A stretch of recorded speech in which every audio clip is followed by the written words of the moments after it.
Nouvelle journée, nouveau problème. Mes épaules, c'est devenu vraiment n'importe quoi. J'ai mon épaule droite qui est tombée de bien 5 ou 10 cm supplémentaires par rapport à mon épaule gauche. On a essayé de voler Balou. On m'a volé ma guitare, ma carte bancaire et 1000 $ en cash. Le résultat est que rapatriement en France, minimum 3 mois. Petit pas en arrière, mais je peux vous assurer que c'est juste un pas en arrière parce que je vais revenir encore plus en forme. Ça va envoyer vraiment le pâté, ça va vraiment envoyer le steak.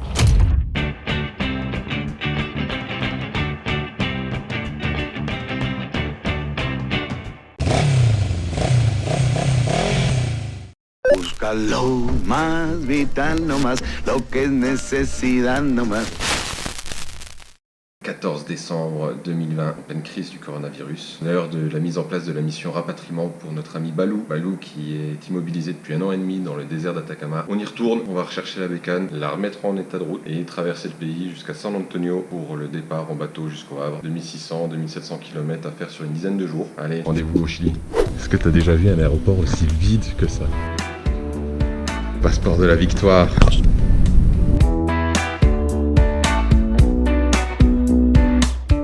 Restaurant étoilé, une belle télé, un repas de qualité et une bonne ambiance, pas de doute, on est de retour au Chili et ça c'est bon. Demain, ça va être achat des affaires qui restent pour la moto, direction Atacama pour réparer la bécane, voir si elle démarre et là le sérieux commence. Ça y est, nous y voilà, de retour à San Pedro, de retour à la maison. La montagne qui est là, elle fait 5700 mètres d'altitude. Toute la chaîne montagneuse que tu as ici, c'est à peu près au moins de la hauteur du Mont Blanc. Et juste là, entre les deux pics, c'est ce qu'on appelle le Paso de Jama. C'est la route que j'avais prise du coup il y a 1 an et demi pour arriver jusqu'ici, depuis l'Argentine. Donc de l'autre côté de cette montagne, c'est l'Argentine. De l'autre côté du grand volcan là qui fait 5007, c'est la Bolivie. Tout ça là, toute cette étendue là, et tout l'autre côté aussi, c'est la région la plus aride au monde. Regarde-moi ça comme c'est beau. C'est dégueulasse.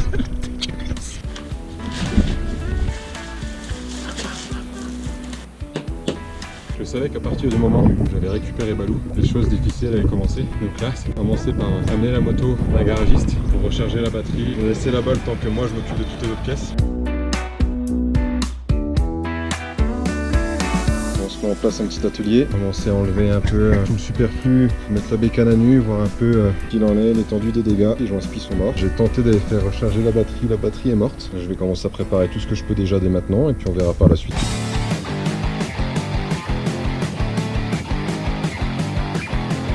C'est l'heure de faire un petit compte rendu. J'ai bien ramené la moto, je voulais racheter une batterie, j'ai nettoyé le filtre à air, j'ai nettoyé le carbu, j'ai remis du liquide de refroidissement, j'ai fait une vidange du réservoir, je suis allé chercher de la bonne essence, j'ai branché le nouveau contacteur, j'ai fait toutes les mesures qu'il fallait, vérifier que c'était bien le diagnostic qui était fait il y a 1 an et demi, qui était bon, c'est-à-dire que le CDI était mort, ce qui est bien le cas. J'ai remis tout ça en place et bonne nouvelle, la moto a démarré. Seulement, il y avait eu plusieurs soucis aussi. Là, ça pissait l'essence dans le carbu. J'ai remis le carburateur sur la bécane, j'ai remis le réservoir, j'ai tout rebranché comme il fallait. Par contre, impossible de prendre dans les tours. Et la raison est, je pense, j'avais cette petite pièce qui était montée dans le sens inverse. Le ressort arrivait comme ça et non comme ça, ce qui avait fait une énorme différence sur le jeu par rapport à la membrane. Donc ça va être l'heure du grand essai et voir si j'arrive à la faire monter un peu dans les tours. Et là, ce sera une très très grande victoire.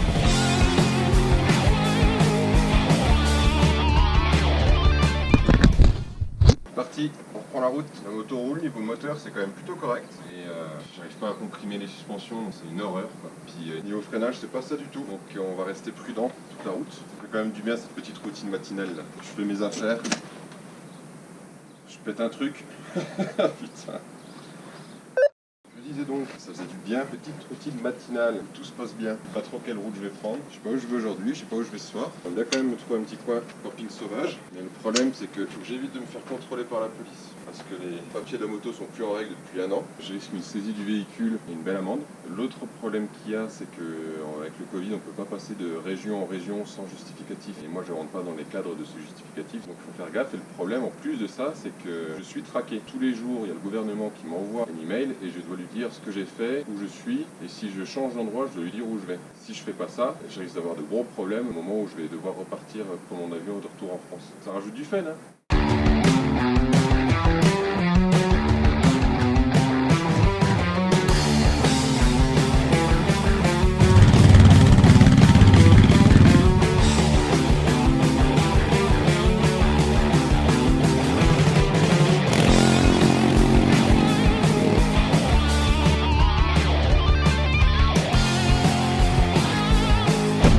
Jusqu'à ce tricorne. Après tout, pourquoi pas, hein.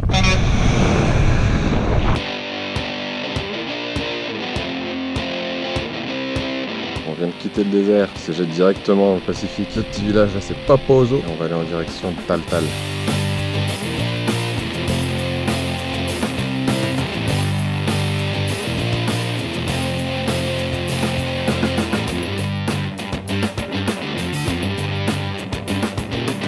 Hola, buenas. ¿Qué pasa? Pas de chance pour lui, hein. Il a tourné en panique. Bien évidemment, il n'y a pas de réseau, donc je vais aller dans la prochaine ville et chercher du secours. Hola, buenas. Encuentro un hombre a 3 o 4 kilomètres de acá con un coche que está quebrada. Elle necesita asistencia. Bon, eux, ils peuvent rien faire. Faut continuer encore un peu, une quarantaine, cinquantaine de bornes. Donc, on va aller là-bas. On va pas le laisser dans la merde, hein, le garçon.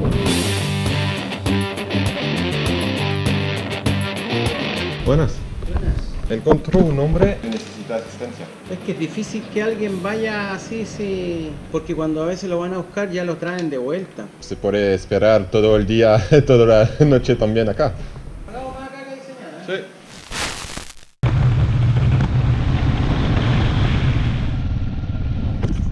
Putain, mais regarde-moi ce spot incroyable. En mode Dakar, plein milieu du désert. C'est un scandale de beauté cet endroit. Je pense qu'on va dormir ici ce soir, hein. On était venu pour ça, hein, pour du désert, pour du sable. Putain, on en bouffe, hein. Doucement parce que j'ai plus de suspension et que j'ai pas de frein, mais c'est vraiment superbe. Bon, ça y est, l'espèce de tente est montée. C'est dégueulasse. Il n'y a pas de place. Il commence à y avoir un bon petit vent de ouf. C'est une base de 3 mètres par 3 mètres où tu mets plein de cailloux dessus.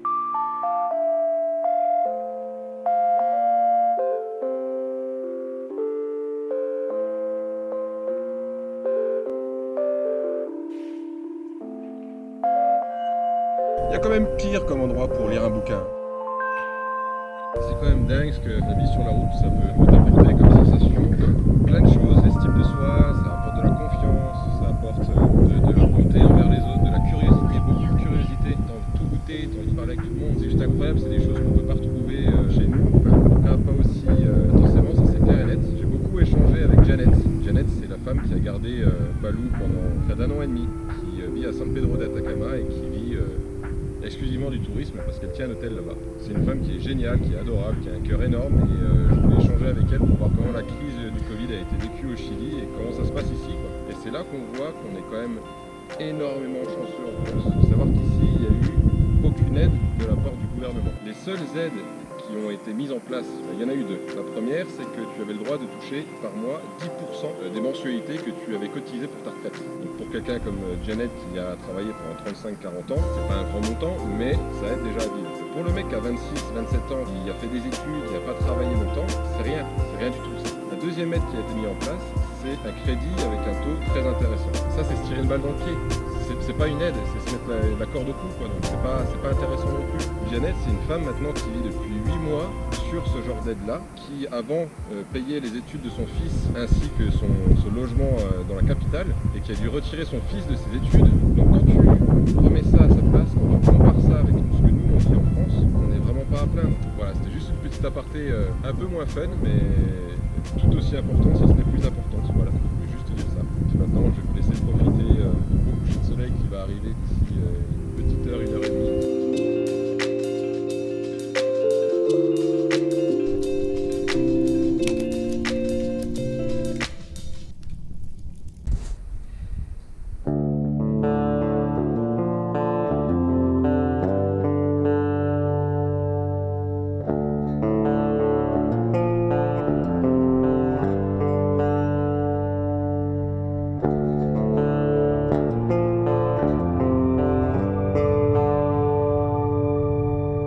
C'est vraiment magnifique, c'est vraiment superbe. Par contre, t'as pas le droit à l'erreur, hein.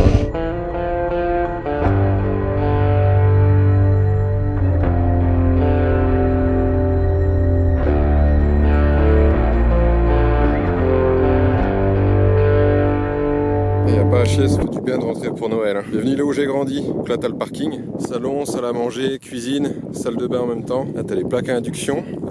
Apparemment j'avais oublié, mais c'est là où on fait le tri. Un peu dommage, faudra mettre de l'ordre. Puis là c'est la chambre où j'ai grandi. Bienvenue dans la chambre. Puis ça c'est le jardin.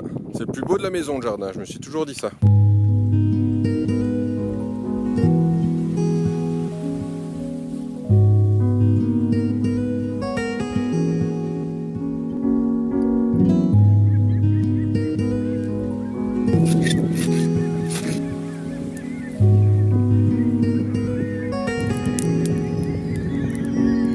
tous, c'est Noël, hein.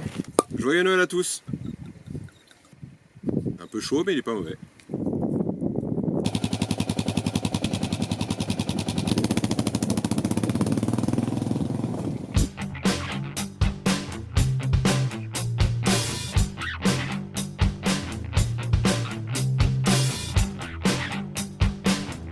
Putain, c'est dur aujourd'hui, hein. Gueule de bois. Aïe aïe aïe. Pas du temps picolé hier soir. 300 bornes à faire à peu près aujourd'hui. Ça se fait, hein, mais j'avoue que c'est un peu dur. Bon,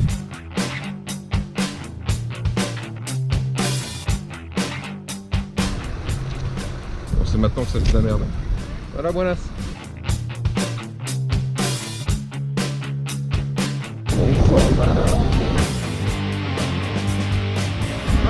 Ok, gracias.